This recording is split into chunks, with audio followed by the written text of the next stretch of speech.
EVM and some grand software manipulation through EVM is possibly not the issue. If there was a grand conspiracy to rig this election with software in favor of the ruling party, either it was a very poor conspiracy or they were very poor executors of their conspiracy. They couldn't possibly have designed a result of 240. Unfortunately, the Election Commission's reputation is so low currently. Hello and welcome to another episode of Deshkaal, the weekly column with Yogendra Yadav ji. This is for the editorial opinion pages of the Indian Express, and we highly recommend that you read it if you haven't already. Now, this week, Yogendra ji writes about something that has caught the national imagination in the time preceding the elections, the EVM machines and the possibility of tampering. So welcome, Yogendra ji. If you could take us through this controversy and why you say that it's a non-starter now. Thank you. I should begin by clarifying that this is not the first time I'm writing about EVM. Over the last 15 years, I must have written 4 or 5 times. I definitely remember writing in 2014 when I said Modi's victory is not because of EVM. As you can understand, it didn't make me very popular with my friends. 2019, I said this is not the real issue. 2023, I wrote again to say it's a small thing. Let's get over this. And now after 2024, my position over the years has been that yes, any electronic gadget can be manipulated. Yes, the rulers that we have in the country, you cannot accuse them of compunctions. And the election commission of the kind that we have today can bend to any demands. You cannot expect them to be impartial. However, these 3 valid assumptions are not adequate to reach the conclusion that EVMs have been manipulated. That requires separate, independent evidence. And I said that evidence is not yet forthcoming. I've been saying that the real issues of elections and electoral manipulations are something else. This is snazzy. It catches our imagination. A bit of science fiction comes into play. Someone remote location is trying to do these games. And, certain kinds of crimes are very attractive and certain kinds of crimes are not. Unfortunately, the ones which are not attractive are the real ones. And they are the ones through which stuff is happening. And I've been saying this distracts us from the real issues. This distracts us from the real issues of electoral manipulation, like voter list manipulation, which has happened in a very large number, at a very large scale. The ruling party has managed to get those people's names removed from electoral rolls who it thinks are not really, may not vote for it. There are issues about candidates being forced to withdraw. We saw what happened in Surat. There are issues about what happens outside the polling booths, people being threatened, people being not allowed to vote, or voting being slowed in certain areas. Now, these are the real issues. EVM and some grand software manipulation through EVM is possibly not the issue, not because no one would want to, but and not because I think those who are conducting the election are above such suspicions, but simply because there are very long-standing procedures in our country, procedures which we have developed over 70 years. And even Election Commission were to wish to do, it will become very difficult, and chances of it becoming public are very, very high. In any case, I've always said, where is the evidence? And this, as you can imagine, my friends have not liked it. They have said, "Kya yaar, tum bhi un wali baatein karte ho." But you need some evidence. You need independent evidence to corroborate that it has happened. Now, there are elections which did not pass the smell test. For example, Madhya Pradesh, I was confounded by the results. But my refusal or inability to believe is not an evidence. We need something more than.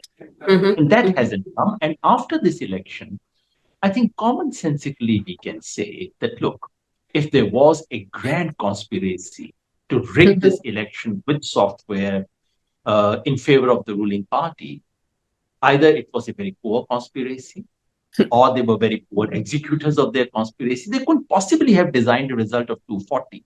Right. Not the kind of humiliation in Uttar Pradesh and Maharashtra, where they had a Exactly. ruling Mhm. party at the state level as well. So let's take account of the facts and let's Right. focus on the issues. Okay.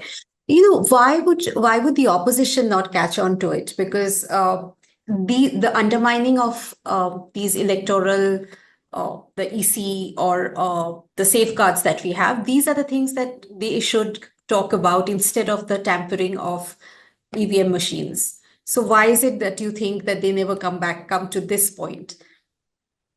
In all fairness, opposition has spoken of other things Mhm. as well. It's the Mhm. analysts who get very excited about the EVMs alone. Mhm. But there's also another issue. Unfortunately, the Election Commission's reputation is so low currently. And Mhm. frankly, the utterly disgraceful conduct of the Election That Commission is in so. this election, Mhm. basically, it invites any possible allegation. Mhm. So, I mean, when your reputation sinks, then someone says, you picked my pocket, and people start believing it. Right. Unfortunately, the Election Commission, which at one stage was seen to be the Yeah, safeguard for our democracy, absolutely. was seen to be Mhm. so powerful. Unfortunately, Mhm. sometimes almost more powerful than it should have been. Mhm. That Mhm. Election Commission today has come to a situation where every allegation sticks. And Right. if you are an opposition leader and if you have faced this kind of discrimination from Election Commission, you Mm-hmm. start believing all kinds of rumors. Always. And there's no Right. dearth of Right. such rumors. Mm-hmm. Mm-hmm. The election results would have sort of, the election commission is talking about how the election results have redeemed them. But you talk about in the piece about all the other things that are going on that people are not paying attention to. If you could take us through those a little bit. Some of the I mentioned some of the procedural issues, Right. Right. things like electoral rolls Mm-hmm. manipulation, things like Mm-hmm. candidate nominations being pressured, coerced, things like what happened outside the booths, Mm-hmm. and counting manipulation, at least in three or Right. four constituencies. Right. My sense is that the result would have been different if there were not few phone calls from Delhi. All this happens. You have to Mm-hmm. focus on these. But Mm-hmm. let's also not forget the more fundamental issues. Three fundamental issues: unequal access to state power, who controls the government makes a Right. difference, more difference than it should in any healthy democracy. Mm-hmm. B, money, huge difference. I mean, just before the election, you put your opponents in jail. That's Right. state power. You freeze the account of the main opposition party, and Mm-hmm. the kind of inequality in terms of monetary resources is something you cannot even imagine. It could Mm-hmm. be not just 1:2 or 1:4. It could be 1:50, 1:100. That's the Right. kind of advantage the ruling party had. And Mm-hmm. finally, since I'm speaking to someone from the media, Mm-hmm. media attention, media. And media in this country does not mean only media houses. Media also means money. There are packages offered before the election. Media also means state power and coercion. So these are the real issues that we should be talking about. And over the years, what we have witnessed is that the discussion on democratic reforms have narrowed and narrowed and Yes. narrowed. Mm. From days when we used to talk about what kind of parties should we have, Mm-hmm. decentralization, proportional representation. Then we narrow it to electoral reforms. How do we implement Right. mode of conduct? Mm-hmm. And now we are down to just minimal electoral integrity, just ensuring that the person who the voter casts their vote for Mm-hmm. actually gets that vote. And so, Mm-hmm. so there's some shrinking of imagination. Right. And the Right. obsession with EVM is, in that sense, the final step.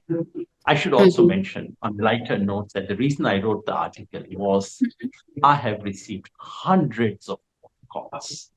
Sir Okay. आपसे बहुत important बात करनी है बता दीजिए sir Mm. वो बताई नहीं जा सकती फोन पे नहीं नहीं सर आप चिंता ना करें बता दीजिए नहीं नहीं नहीं सर ये बहुत कॉन्फिडेंशियल है मामला आपको बताना ही है पूरे देश के Mm. भविष्य का सवाल है सर Right. प्लीज बता दीजिए नहीं नहीं नहीं सर ये मामला ना का है EVM.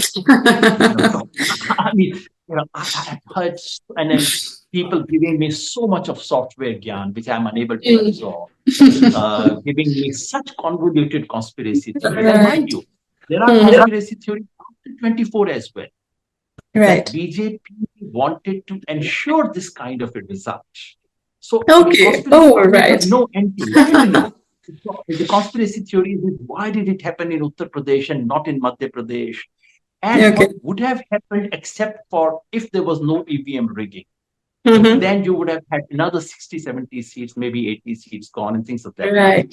So really, all these things appeal to our imagination. They excite us. And they take us away from it. Just as an aside, Jammu and Kashmir goes to polls tomorrow. Do you expect to hear more of the same there as well?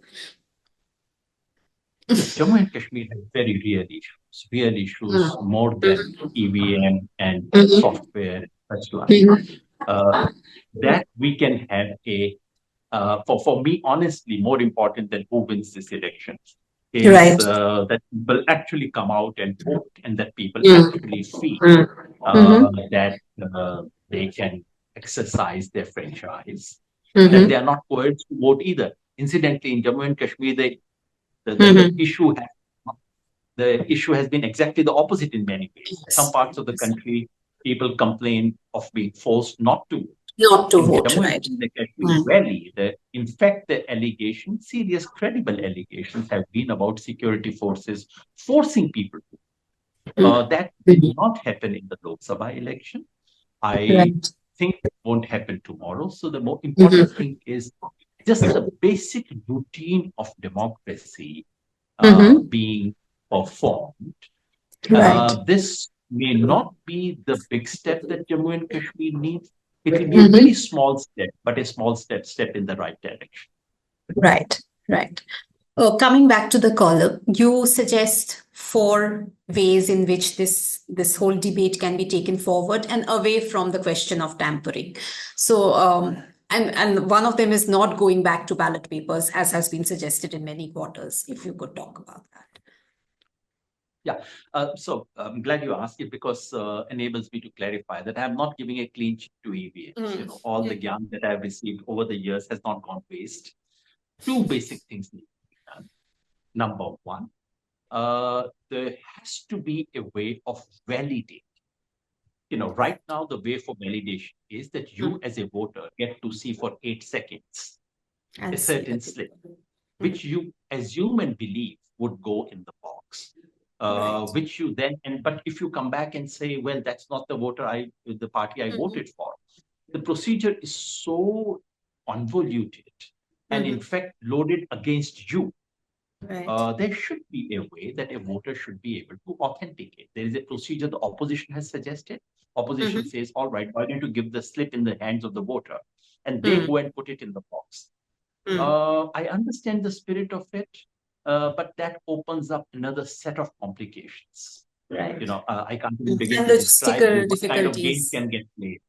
And no, not just difficulties, people being asked to show the slip, people being asked to bring the slip out so that the next voter puts it in, all kinds of things can happen. That's not necessarily the best way, but in a country where so much of IT expertise exists, and many people have already designed much better EVMs. IIT Chennai, I believe, IIT Madras, has already designed one for Tamil Nadu government.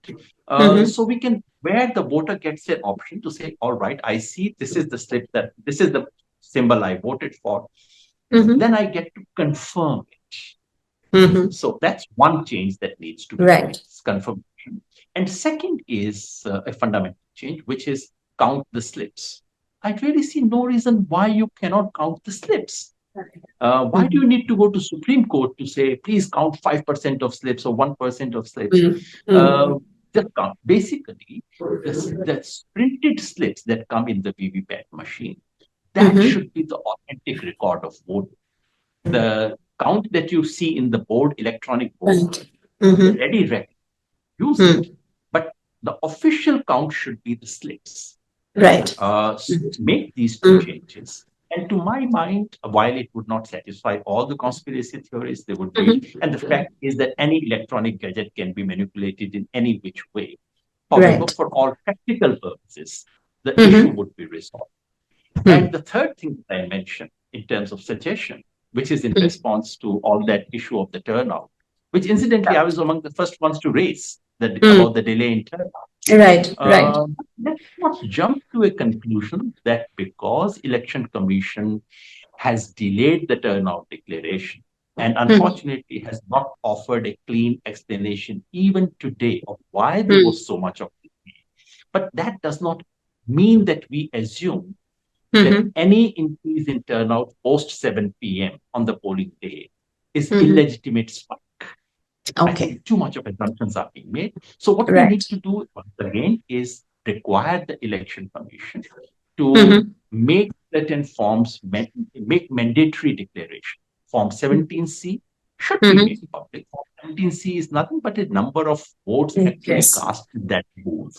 Mm. Why should it not be made public? If you can give a copy to each polling agent, Right. put it up Right. on the website, Mm-hmm. and other forms, even Form 20, which is the final record of who got how many votes from which booth. Correct. Even that record is not made public. Mm-hmm. It's made public in a local way. It's never put on an Excel sheet. It's not Public. Right. available for you to actually do it. Mm-hmm. And that, I think, is because Election Commission deals with some minor problems. They have Mm-hmm. lapses, they make mistakes. These are small mistakes. In order to put a cover on those small mistakes, Election Mm. Commission